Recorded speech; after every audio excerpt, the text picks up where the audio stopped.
All right, let's talk a little bit about mortgages. I like to definitely show the difference between a 15 and a 30-year mortgage and why it matters over time. And then also the difference of 1% of an interest rate, right? We think, oh, 4%, 5%, it's just 1%. It's not a big deal. I want to show you the mathematical difference. So first, let's talk that 15 versus 30. Lowell is buying a house. The house he found is $165,000 with an interest rate of 4.5%. He's having a tough time deciding between a 15 and 30-year mortgage. If he goes with 15 years, monthly payments $1,262.24. 30-year is $836.03. How much more interest will he pay on a 30-year loan?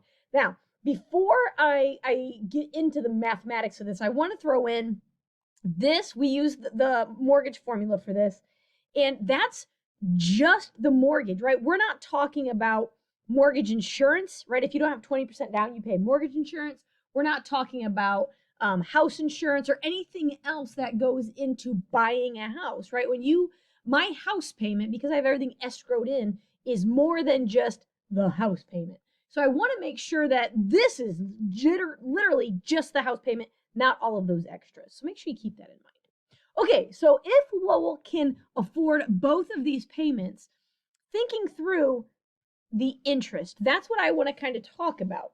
So yeah, it's more than $400 more a month to go with a 15-year mortgage, but you're cutting it in half, right? Literally cutting it in half. So let's think this through. In a 15-year mortgage, if you're paying $1,262.24, 12 months a year for 15 years, right? That means Lowell will have a total payback. This is assuming that he only makes the minimum payment every month. So on the 15-year mortgage, he's borrowing $165,000. So we're just calculating interest right now. He would pay $62,203.20 in interest. This is on the 15-year mortgage, right? Okay, well, let's look at 30. Wrong button. 30 years. So now we're talking $836.03, 12 months a year times 30 years, and his total payback is $300,970.80. Again, let's subtract the $165,000 that he borrowed, and he would pay back $135,970.80 in interest. So that means if we take the interest from the 30-year and we subtract the interest from the 15-year, this is the difference in interest. This is how much he's saving in interest if he goes with the 15-year loan. So when I was calculating, right, I bought a house last August, and when I was calculating 15 or 30, can I afford the 15-year loan without being burdened? And if so, how much money is this going to save me, right? For Lowell, in this example, almost $74,000 over the life of the loan. Guys, that's a lot of money that you're throwing it away. It's right. It's going to interest. It's not going to anything, just the people who loaned you the money.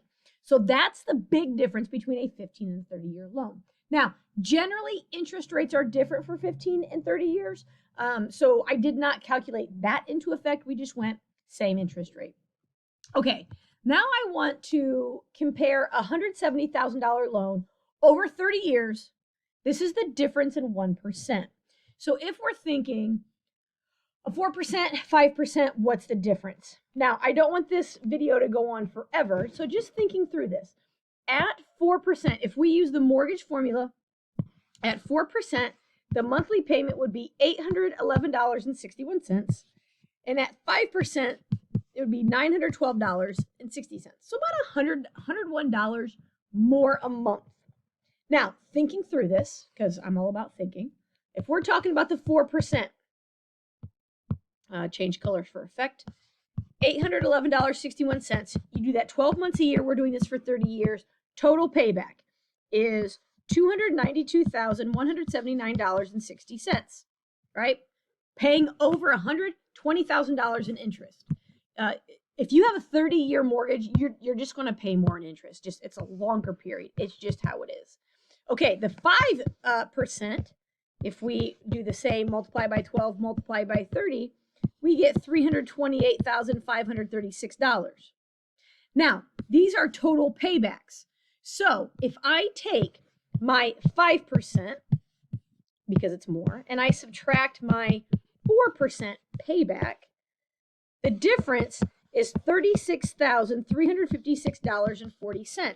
The only difference was the interest rate. So when people say, oh, it's just 1%, yeah, but over 30 years, we're talking that's over $36,000. Do you know what I could do with $36,000? I could buy a lot of shoes, right? So when you're talking about any kind of loan and they're like, well, we can give you, maybe a break of a 0.5%. Don't be like, it's only 0.5%. That adds up, especially when we're talking about thousands of dollars over years. That adds up quickly. So the difference in 1% could be 36,000, could be a whole lot more depending on what we're talking about. So just keep all that in mind. Thanks.